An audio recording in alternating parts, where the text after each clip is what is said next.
Telangana education news TV వీక్షకులందరూ నమస్కారం. విద్యాపరమైన అనేక అంశాలపైన మీ ముందుకు వస్తుంది మన తెలంగాణ ఎడ్యుకేషన్ న్యూస్. ఈరోజు ఉస్మానియా విశ్వవిద్యాలయ టెక్నాలజీ కళాశాల ఉన్నత విద్య, ఉపాధి, ఉద్యోగ అవకాశాల చర్చకి పెట్టింది పేరు. ఇలాంటి యూనివర్సిటీలో ప్రొఫెసర్ సాహిల్ సార్ వచ్చాక అనేక రకమైన సంస్కరణలు తెచ్చాడు.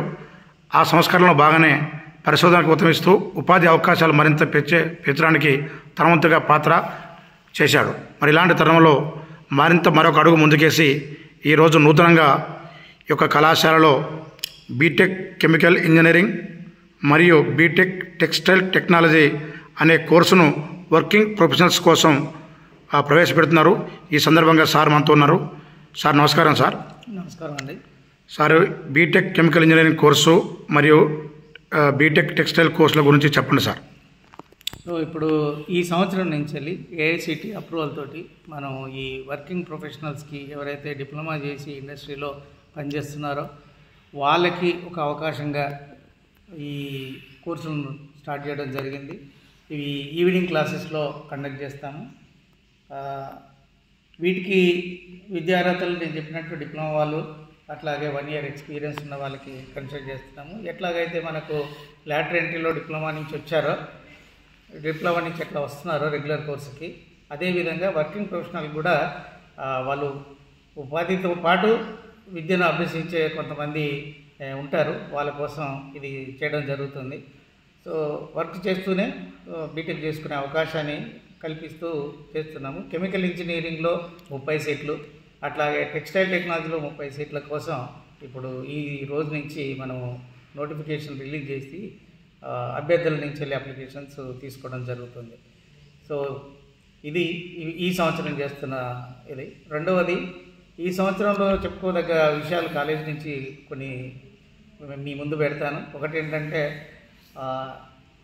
Academic research development and innovations అనే సెంటర్ని కాలేజ్ ఆఫ్ టెక్నాలజీలో ఓపెన్ చేసి దానికి అనుగుణంగా వాళ్ళ ఐడియాలని, టీచర్స్ ఐడియా కావచ్చు, స్టూడెంట్స్ ఐడియాస్ కావచ్చు, వాళ్ళకి ఒక ఊతం ఇస్తూ, వాళ్ళకు కొంత గ్రాంట్లు ఇస్తూ ఇన్నోవేటివ్ యాక్టివిటీస్ని ల్యాబ్లో చేసేట్టుగా ఒక సంస్కరణ తీసుకురావడం జరిగింది. అది మీకు మీ ముందు పెట్టేది ఏంటంటే, ఈ సెంటర్ నుంచి వెళ్ళి ఆల్ ఇండియా లెవెల్లో ఐడియా హైకథాన్లో మన కాలేజీ నుంచి పార్టిసిపేట్ చేయడం వల్ల ఒక ఉమెన్ ఐడియా విషయంలో వన్ ఆఫ్ ద ఫ్యాకల్టీ మెంబర్కి గ్రాంట్స్ రావడం జరిగింది. అట్లాగే ఈ సెంటర్ని చూసి ఎంఎస్ఎంఈ మినిస్టర్ ఆఫ్ ఇండస్ట్రీస్ వాళ్ళు మనకు ఐపిఎఫ్సి అంటే ఒక సెంటర్ని ఇవ్వడం జరిగింది. ఐపిఎఫ్సి ఏంటంటే ఇంటెలెక్చువల్ ప్రాపర్టీ రైట్స్ పైన ఫెసిలిటేషన్ సెంటర్ కింద మనం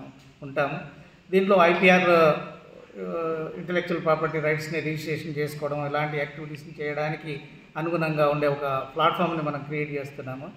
దీంట్లో ఇది క్రియేట్ చేసిన తర్వాత కాలేజ్ నుంచి 2-3 పేటెంట్స్ రిజిస్ట్రేషన్ చేసుకోవడం జరిగింది.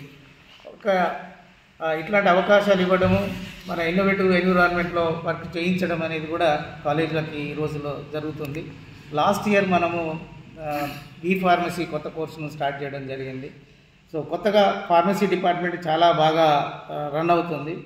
3 ఫార్మసీ ప్రోగ్రామ్స్, ఒక ఫార్మసీ ప్రోగ్రామ్ తోటి ఇండిపెండెంట్గా సెల్ఫ్ ఫైనాన్స్ డిపార్ట్మెంట్ కింద క్రియేట్ చేయడం జరిగింది. సో మనం డిపార్ట్మెంట్లను న్యూ ఐడియాస్ని ప్రొపగేట్ చేయగలుగుతున్నాం. కానీ కాకపోతే ఉస్మానియా యూనివర్సిటీ ఓల్డ్ అవ్వడం వల్ల మనకు స్పేస్ లిమిటేషన్స్, ఇన్ఫ్రాస్ట్రక్చర్ లిమిటేషన్స్ రావడం జరుగుతుంది. అదేవిధంగా ఆ విషయాన్ని యూనివర్సిటీ అథారిటీకి చెప్పడం జరిగింది. క్లాస్ రూమ్స్ కూడా ఒక్కోసారి మాకు ఇబ్బంది అవుతుంది ఎక్స్ట్రా కోర్సెస్ కండక్ట్ చేయడం వల్ల. ఎక్కడైనా టెంపరీగా వేరే అకామిడేషన్ ఇవ్వగలిగి దాని తర్వాత మేము బిల్డింగ్ ప్రపోజల్ ఇవ్వడం జరిగింది. ఆ బిల్డింగ్ ప్రపోజల్ కనుక వచ్చి వీళ్ళకు క్లాస్ రూమ్ కాంప్లెక్స్ వస్తే అన్ని కోర్సెస్కి ఇబ్బంది లేకుండా హాయిగా పనిచేసుకోవడానికి వీలుగా ఉంటుంది. సో ఈ విధంగా ప్రతి సంవత్సరం ఏదో విధంగా కాలేజ్ని ఇంప్రూవ్ చేయడానికి ప్రయత్నం చేస్తున్నాము. ప్రత్యేకించి ఈ సంవత్సరం చెప్పుకోదగ్గది ఏంటంటే 90% of the students those are eligible have got placement, అంటే వాళ్ళకి క్యాంపస్లోనే ఉద్యోగాలకి అవకాశం వచ్చింది. సో 7.5 లక్షల నుంచి వెళ్ళి పర్ యానం నుంచి ఒక అప్రాక్సిమేట్గా ఒక 4 lakhs per annum వరకు ఉన్న రేంజ్లో పిల్లలు అందరూ అబ్జర్వ్ చేసుకోవడం జరిగింది. కెమికల్ ఇంజనీరింగ్లో 88% స్టూడెంట్స్ ఎన్రోల్ చేసుకున్నారు, వాళ్ళు పాస్ అయ్యారు. ఆ పాస్ అయిన వాళ్ళల్లో 63% క్యాంపస్ ప్లేస్మెంట్లోనే రిక్రూట్ అవుతున్నారు. సో మొత్తం ఫుడ్ టెక్నాలజీ, టెక్స్టైల్ టెక్నాలజీ ఆ విధంగా 10-12 ఆ రేంజ్లో పిల్లలు క్యాంపస్లో రిక్రూట్ చేసుకోవడం జరిగింది. ఇవి కాక ఉన్నత విద్యకి వెళ్ళే వాళ్ళు అండ్ వేరే ఇండస్ట్రీస్లో వెళ్ళడానికి అవకాశం ఉన్నాయి అన్నింటినీ మనం ట్రైనింగ్ అండ్ ప్లేస్మెంట్ సెంటర్ని యాక్టివేట్ చేసి చేయడం జరుగుతుంది. సో ఈ విధంగా కాలేజ్ ముందుకు వెళ్తుంది. ఈ కాలేజ్ కూడా క్యాంపస్లో one of the best colleges కింద ట్రీట్ చేయొచ్చు. ఎందుకంటే కెమికల్ ఇంజనీరింగ్లో this was only the best college in the state of combined AP.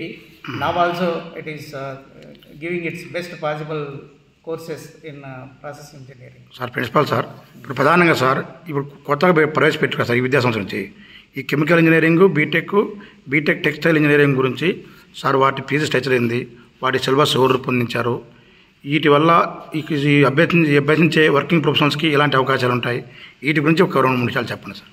So already ఇండస్ట్రీలో వర్క్ చేస్తున్నారు కాబట్టి వాళ్ళకు డిప్లొమా చేసిన తర్వాత బేసిక్గా ఇన్ఫర్మేషన్ ఉంటుంది. అడ్వాన్స్డ్ ఇంజనీరింగ్ కాన్సెప్ట్స్ అనేవి ఉండవు.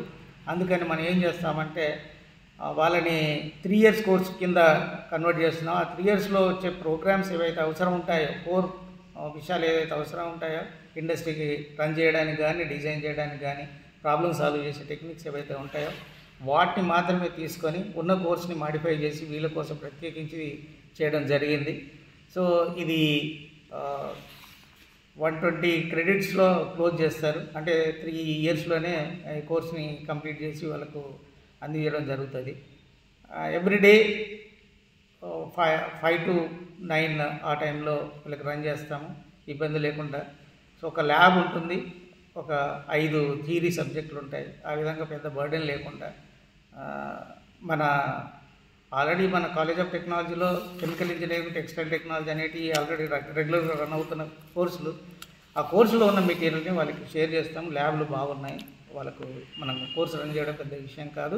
అట్లాగే వాళ్ళకు ఈ మంచి ఎక్స్పీరియన్స్డ్ ఉన్న ఇన్స్టిట్యూషన్లో జాయిన్ అయ్యి డిగ్రీ తీసుకుని ఉండడం వల్ల వాళ్ళకి ఫర్దర్గా వాళ్ళ కెరీర్లో చాలా యూజ్ అవుతుంది. హైయర్ ప్రమోషన్స్కి వెళ్ళడానికి వీలుగా ఉంటుందనే ఉద్దేశంతో దీన్ని చేయడం జరుగుతుంది.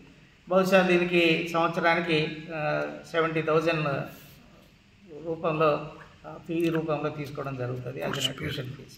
So they suppose to be self sustained programmes కాబట్టి 70,000 వర్కింగ్ ప్రొఫెషనల్స్. ఈ వర్కింగ్ ప్రొఫెషనల్స్ జనరల్గా వాళ్ళు ఎర్న్ చేసుకుంటారు కాబట్టి ఫీజు కట్టడం పెద్ద ప్రాబ్లం ఉంటుందని మేము అనుకోవచ్చు. సార్ అనేక అంశాలపైన నేడు ప్రధానంగా ఈ యొక్క 1 yearలో జరిగిన కళాశాల అభివృద్ధి మీద మీరు వివరించి దాంతో పాటుగా నూతనంగా ఇంట్రడ్యూస్ చేస్తున్న 2 కోర్సుల గురించి చెప్పిన మీకు ప్రత్యేక ధన్యవాదాలు తెలుసుకో సార్. థ్యాంక్ యూ సార్, అడగానే సమయించినందుకు. Thank you. Thank you sir.